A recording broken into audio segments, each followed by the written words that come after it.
This morning, I just want to welcome you to Refuge. And if this is your first time here, I am not the normal pastor. Nope, I am not. Pastor Craig's on a much-needed vacation. Him and his wife are celebrating 29 years, so y'all give it up for them. So, and he'll be back next week, good Lord willing. So, usually, again, I stand over here to my left, y'all's right, and along with DJ, and we do the worship. And I will give you a little bit of my background. So I've not always did just worship and praise and worship, but I used to be, I grew up in church. I went to church over at Doctors Creek, matter of fact. Grew up there. My brother and I, we went there every Sunday morning, Sunday night, Wednesday. If there was a revival, we were there the whole time. So anytime the doors were open, we were there. And that's it. So I gave my life to the Lord when I was about 6 or 7. And when I became about 20 years old, as life went on, when I turned about 20, I ended up in a band. It was a Christian rock band. And most of you have probably seen this tattoo on my arm. And it was called Tulepta. So I'll tell you a little bit about that because we went around all over the country ministering through music and through message. And most of all, it changed my life. It changed my life personally. I saw it change lives of young youth. And some of those youths became young youths. I can't believe I just said youths. But but some of those youth became pastors. Some of them became youth leaders and music ministers. So that blessed my heart to be able to see that happen because of just being a part of it. And so I had that opportunity to go out with, like I said, called Tulepta. And just to give you that story from it, it's called Tulepta from Luke 21, 1 through 4. If you ever heard the story about the widow's mite is whenever they were taking up an offering in the temple. And everybody was giving, all the people that had money, they were giving it out and, showing off. Look how much money I have. Look how much money I'm giving. This widow came in there. She came in, all she had was 2 pennies, pretty much. Less than 2 pennies is what it said.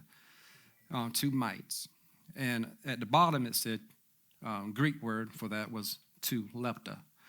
But anyway, she gave all she had in it. Jesus saw that, and he said, surely she's blessed more than these people that gave because they wanted to show off. She gave out of her heart. She gave everything she had. And that became our motto, that we were going to give everything we had for the Lord. And that's why I wear this tattoo. I said one day, if I ever did get a tattoo, that's what I would put on me because it changed my life.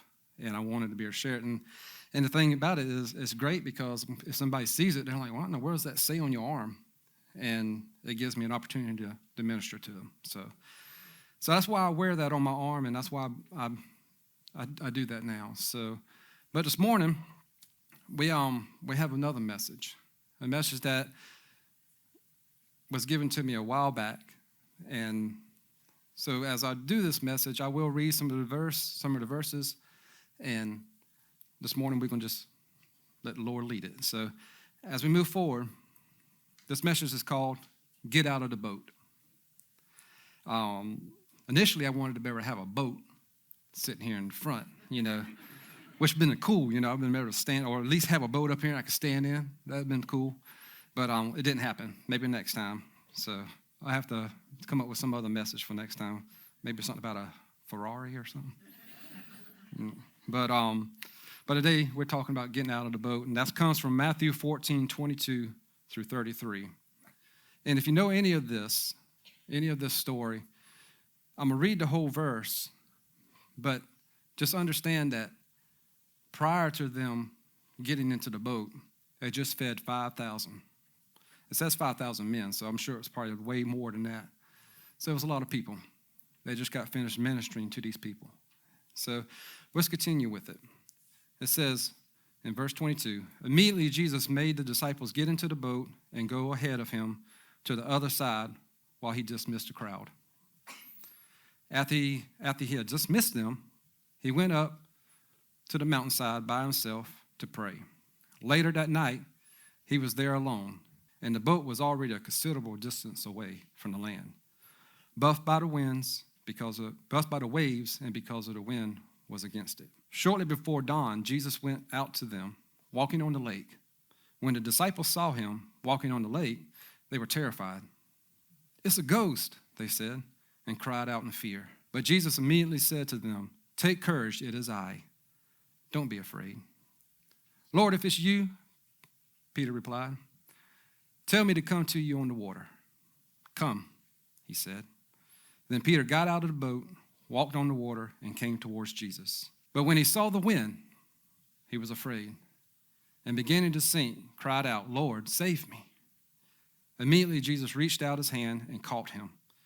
"You of little faith," he said, "why did you doubt?" And when they climbed into the boat, the wind died down. Then those who were in the boat worshiped him, saying, "Truly, you are the Son of God." If you were here last Sunday, you probably heard the pastor talk a little bit about this a little bit. It was part of his message. There were so many different personalities, kind of like a church. There's so many different personalities here. There were so many, out of those 11 guys that were in that boat, each one had their own fear. Each one had their own thoughts. Now you put them in the middle of a lake with a storm and wind and waves and rain and all this. One's thinking he's seeing a ghost. I probably think I would see a ghost too if I was in the middle of the water and all this was happening and all this craziness. I'd probably be like, I don't know where I'm going, but I need to get out of here. So, well, then you got Peter.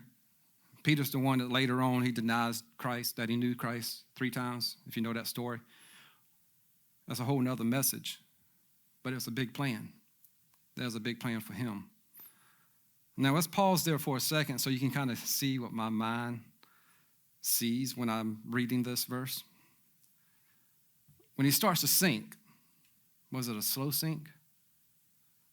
Or was it a fast sink? What is it like, oh my God, help me. To me, I think that it was a slow sink, just kind of like a slow fade where we compromise with whatever. That's the way I see it. And that's why whenever he started slowly sinking down, he's like, Lord, help me. And then Jesus reaches his hand out and grabs him. I remember one time when I went out on the water with my cousin. He had this brand new boat. He said, man, this thing will turn on the dime. I'm like, all right. So we went out. We were going to go skiing. He was like, oh, let's go skiing. We'll take it out there. Got going down the river. I mean, he was moving pretty fast. And I'm thinking, okay, well, it's going to turn on a dime, so it's all right. He speeds up more. And I know I'm sitting in the very front of the boat. And I know that there's a curve coming up. And so he's still speeding up. And I'm like, okay, we're going to turn. That's going to be fine. Turns on the dime. Well, we get to the curve, and I look at him and look at the curve, and I'm thinking, okay, he's not slowing down any. He hits that curve, and we keep going straight. We did not turn. We went straight into the woods, hitting trees. The boat's falling apart. The trees are falling apart. The little canopy that was on the back, it flew off. I still to this day have no idea where that thing went. But it kept going. And when it stopped, I looked up, and I said to myself, I get out of this boat, I am never coming back in the water with you ever again. And then from then on, I did not go back in a boat on the water unless I was driving and if I was in control. I don't know if you've ever been in that kind of situation, but it'll wake you up. But the thing about that is life is a lot like that. We're inside a boat, all of us, and that boat represents comfort and control. And everything's good. Sometimes when we get out the boat, things can be horrible. So let's move forward to the first point. We're going to find out about what Peter experienced when he stepped out of that boat. It says, the boat represents comfort and control. The boat was safe. It was familiar. Remember, he was a fisherman, so he loved the boat. It was where the disciples stayed, most of them. The boat can be anything, y'all. It can be a job. It could be a relationship. It can be work. For me, comfort is being behind that guitar. When I'm behind that guitar, I'm so comfortable. I can do anything. I can say anything. I can sing pretty much anything. When I get out from behind it is where I'm not comfortable at all. But that's my comfort. I don't know what yours is. But between now and the end, I want you to think about what's your comfort. It could be your family. It could be your home. It could be your cars, trucks, anything. Sometimes Jesus does call us out from behind those things or out of those things. Let's go to Hebrews 13:8. Jesus Christ is the same yesterday and today and forever. In 1 Peter 5:7, it says, cast all your anxiety on him because he cares for you.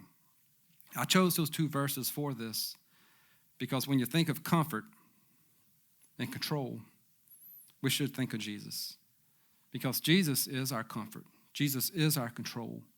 He's the one that helps us. He's the ones that guides us, especially if we have anxiety.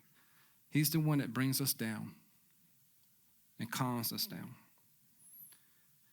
And the great thing about that is Jesus does not change. He doesn't change our circumstances. He doesn't change himself. He stays the same, which is a great thing for us because we always change. One morning we wake up this way and the next morning we wake up that way. It depends on what side of the bed we wake up on. So as we move forward, point 2, Jesus calls us before the storm ends. Jesus calls us before the storm ends. The wind was still blowing. The waves were still coming in. Have y'all ever seen any of those videos on YouTube or wherever where they got the big ships with the containers all on it, and those boats are up like this? And the waves is just as big as the boats? No, not my cup of tea. I get sick looking at them, I'm telling you. That's not right. That is not right. I could not imagine being in that thing and that boat's like that. Imagine going on a cruise and your ship does that. No, thank you. But the wind was still blowing. The waves were still crashing. Jesus did not calm the storm first. He gave the command first. We often say, God, fix it, and then I will worship you. Fix it, and then I will trust you. I know there's times whenever most of y'all probably know, if you know me, I deal with a lot of kidney stones. And there's times when I'm going, God, take this stone away. Take me out or take these stones away. Whatever it is, please fix it. But sometimes he doesn't. Sometimes faith means moving while the storm is still there.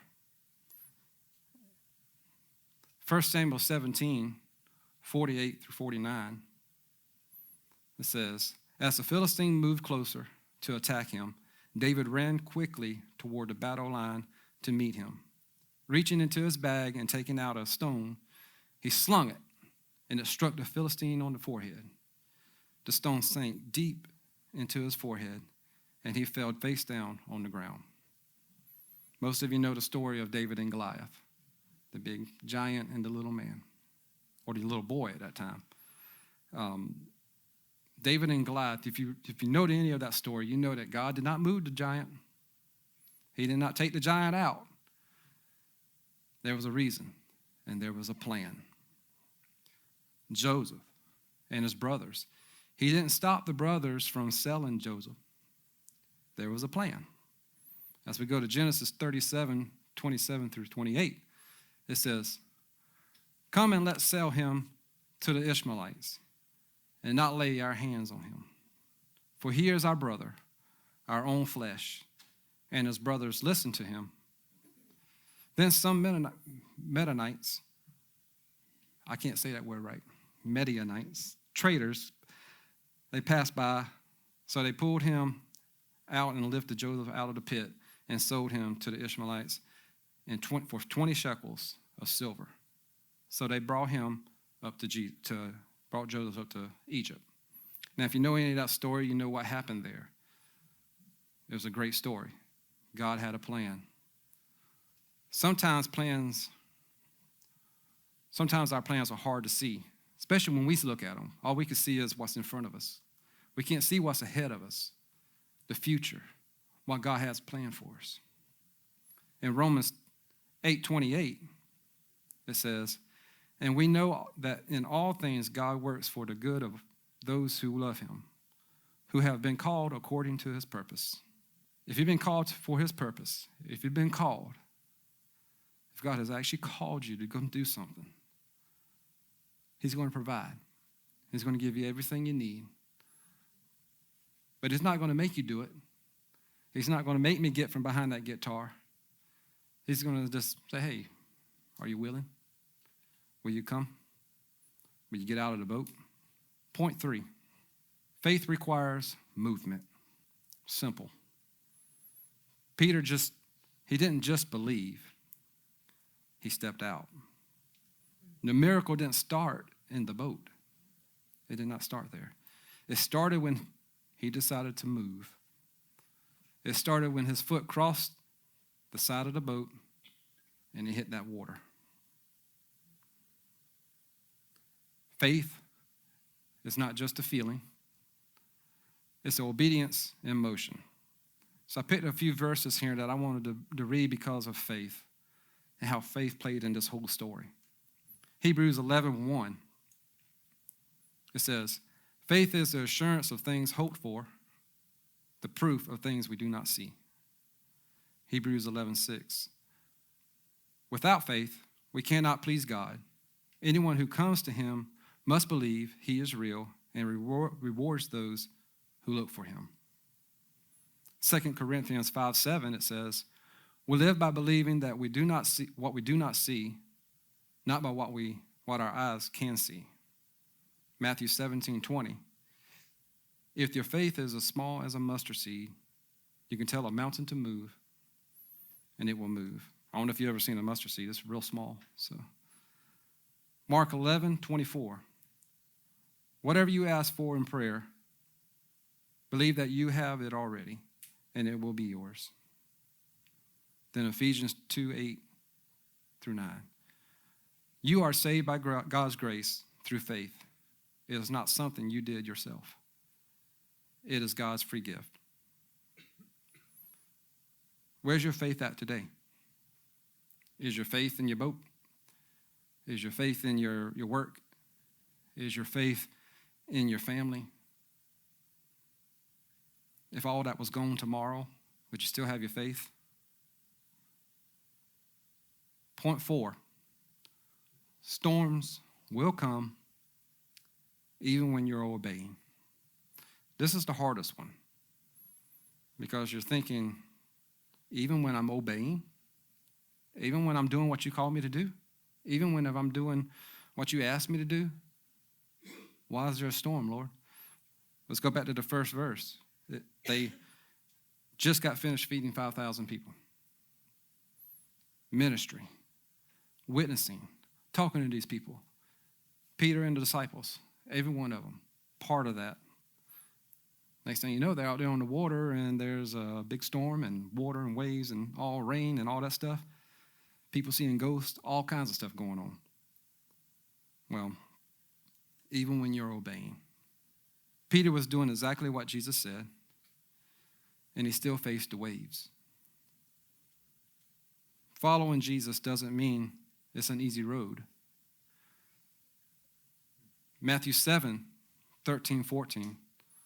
Jesus explains that the gate is wide and the way is easy that leads to destruction. But the gate is narrow and the way is hard that leads to life. I don't know if you've ever seen that picture that has the wide road and there's a lot of people going to it.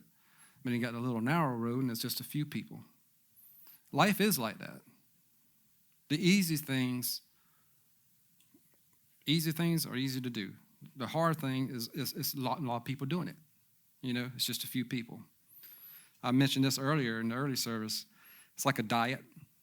You know, when you're dieting and everything that you want to eat is more expensive that you should eat.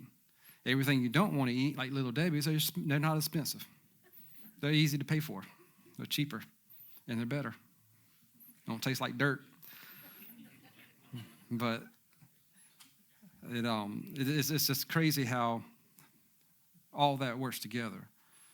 If you're trying to worship God, if you're trying to be walking in faith and walking in what God has called you to do, the road's not going to be easy. The storms will come.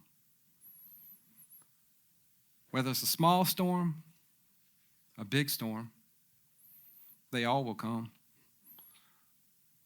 Storms come in all shapes and sizes. A few years ago,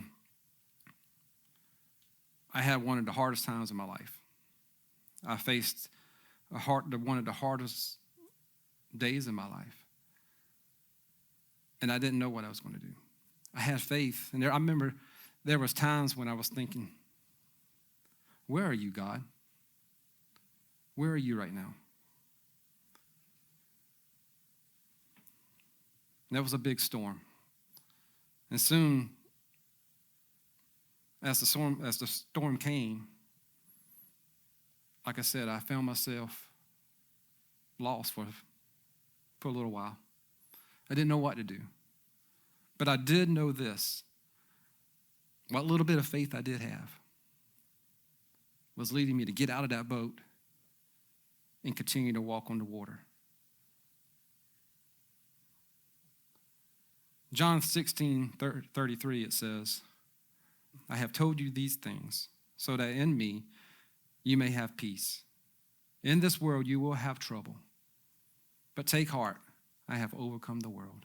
Matthew 16:24, it says, if anyone would come after me, let him deny himself and take up his cross and follow me. 2 Corinthians 12:9, my grace is sufficient for you, for my power is made perfect in weakness. I knew all about that one. James 1:2-3, consider it pure joy, my brothers and sisters, whenever you face trials of many kinds, because you know that the testing of your faith produces perseverance. You will have troubles, you will have storms, but the difference in a person that knows Jesus and has Jesus leading them, when that storm comes, he will carry you. He will reach out and he will grab you, and he will hold on to you.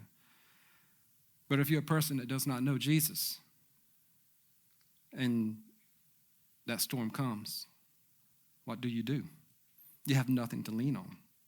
You have people, but those people will fall, and they cannot catch you.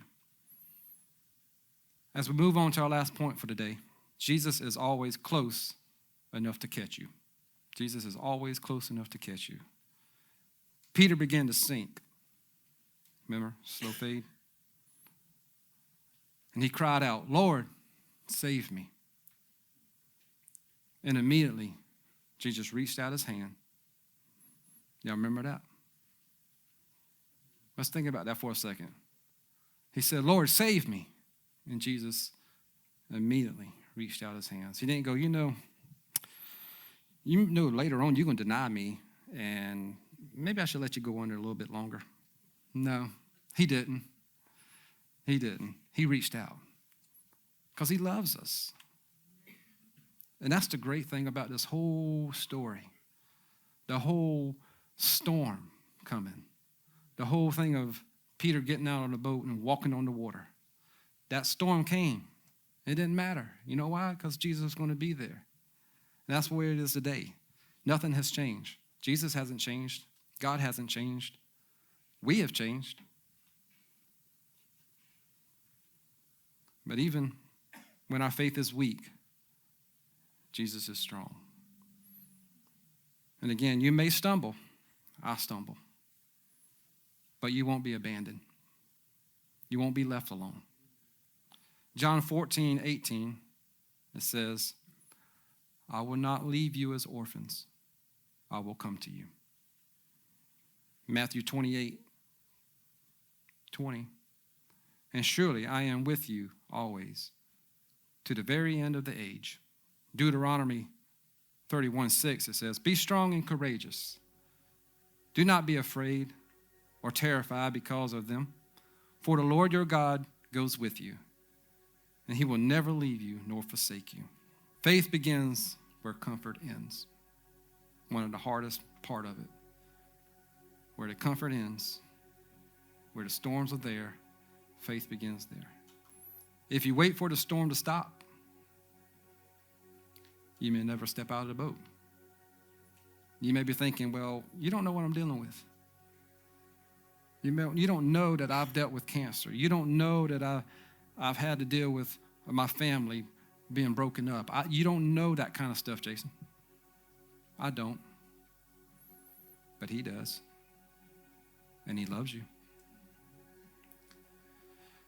You cannot walk on the water if you stay in the boat. You may fall, like we all do, but you will not be alone. Being in the storm doesn't mean that you're going to be out of God's will. Peter and all the disciples, they were in God's will, but the storm still came. What is your boat? What is your boat this morning? Is it your family? Is it your friends? Is it your work, your relationship? Is it fear? What is Jesus calling you out of? What is he calling you out to do?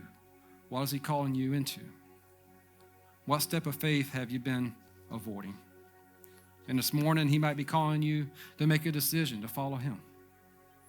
That's the first step, to just have that faith to get out of the boat and walk towards him. You will never experience the miracle of walking on the water if you refuse to get out of the boat. And this morning, as I do this next song, I wrote this song a while back that came out of this message. First, it was the song, because that's what I do. I sit there and I sing and I write stuff about God and about my relationship with him and about my walk with people. And he gave me this song. And this morning, I just wanted you to think, where are you? Are you still in the boat? Are you ready to get out of the boat? Are you ready to walk on the water? And this morning, as we do a couple songs for you, DJ's going to come up here whenever. And y'all can stay seated on this first one. But this morning, this song I'm going to share with you, it's called Get Out of the Boat. And this is my story. Here we go.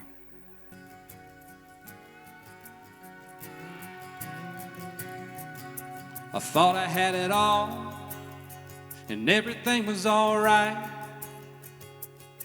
And I was living a dream, doing my thing and winning the fight. Until one day my world came crashing down.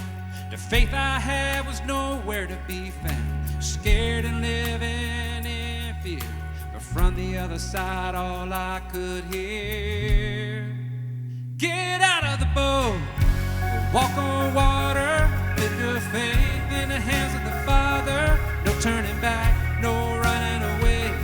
All you have is here today. It's up to you where you put your hope. So give it to Jesus and get out of the boat. When time went on, I gave it my all. And there were times where I was slip and fall, but you were right there by my side, your hand reaching out and taking mine. Get out of the boat, walk on water, put your faith in the hands of the Father. No turning back, no running away. All you have is here today. It's up to you where you put your hope. So give it to Jesus and get out of the boat. There'll be days when the water takes you under. There'll be days when you feel all alone, but there's hope on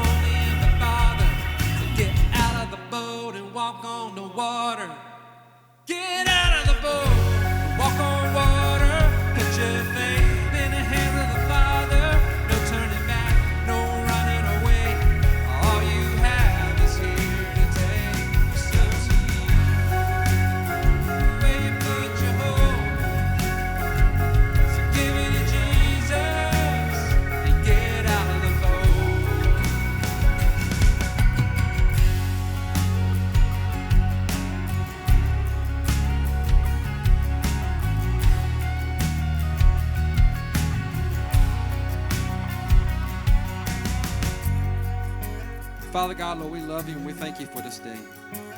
We thank you for your grace and your forgiveness. And Father, as we do this next song, I pray that you'll just be with us and you'll guide us. And Lord, you'll be glorified through us. Thank you for this word. Lord, I pray that it was glorified to you.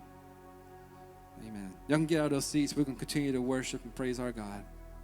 Y'all join us.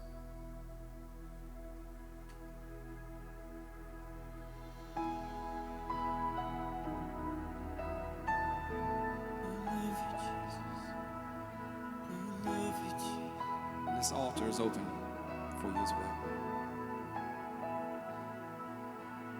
I could sing your name for all my life and still find more to love each time. Jesus be the name ever on.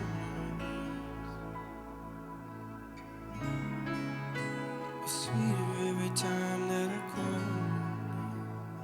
There's just something about your name. There's just something about your name. There's just something about your name that makes me cry. Oh, there is no other name. There is no other name. There is no other name. Jesus, you're worthy. You have been the friend who never left. I won't forget your faithful.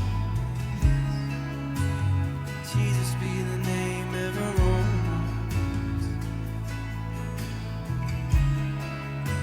Sweeter every time that I call.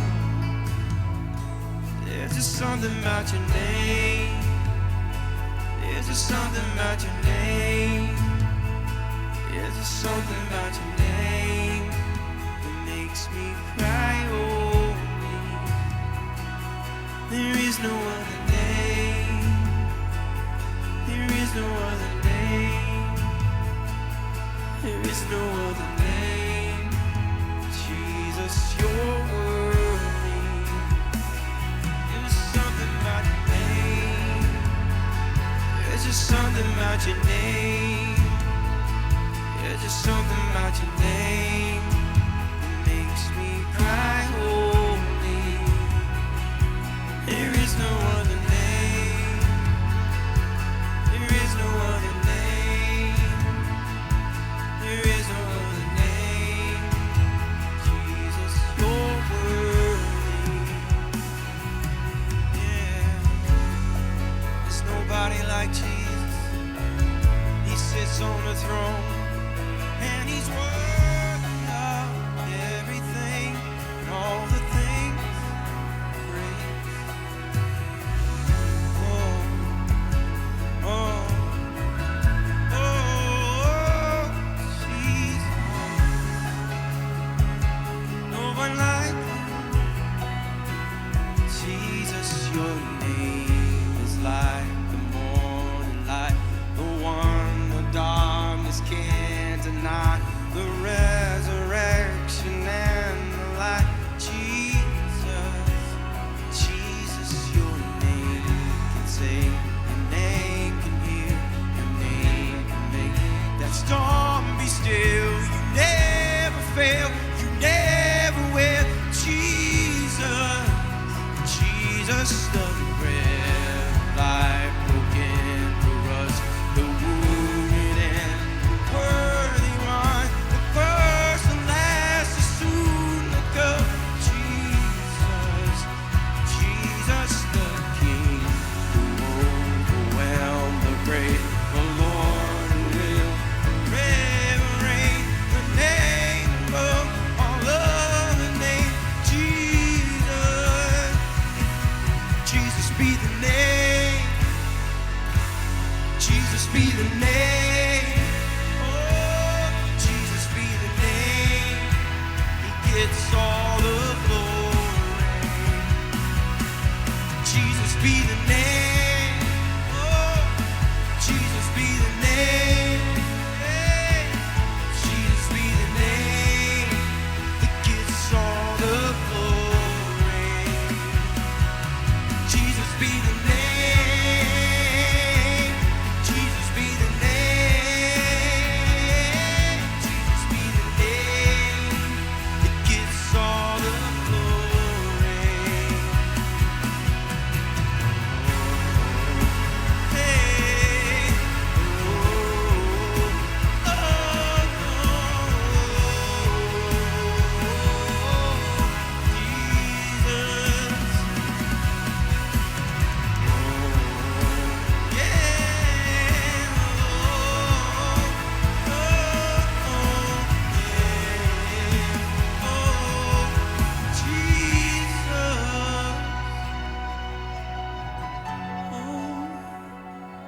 It's so wonderful.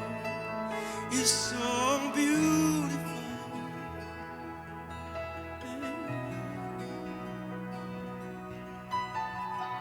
Let me get lost in your love.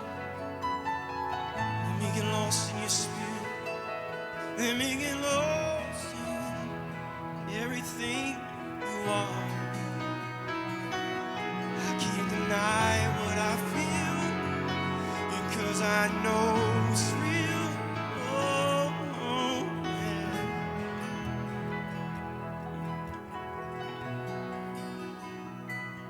Sealing in your name.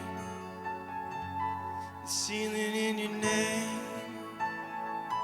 Sealing in your name makes me cry. Oh.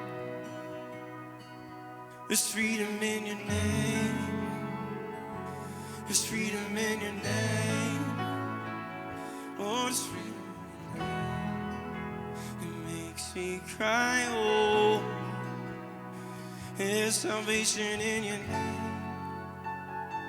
There's salvation in your name. There's salvation in your name. It makes me cry. Oh, Jesus be the name. Jesus be the name. Jesus be the name. Gets all the glory. You get all the glory. Hey, you get all the glory. God, we thank you and praise you this morning for the word that we heard, for the blessings through the songs, God, that we heard. God, all this, God, is you. And God, we give you the glory and the praise of what you've done through it. And God, what you're going to do, God, remaining of the street, God. God, we may not know what's going to come, but God, you know our future. You know everything about us. God, we just ask you to lead us and guide us, oh Lord, this week. Help us to do what you have for us to do. And help us to get out of the boat, God, and walk where you want us to walk. And God, we give you the glory and the praise and the honor, Jesus. Amen. God bless you.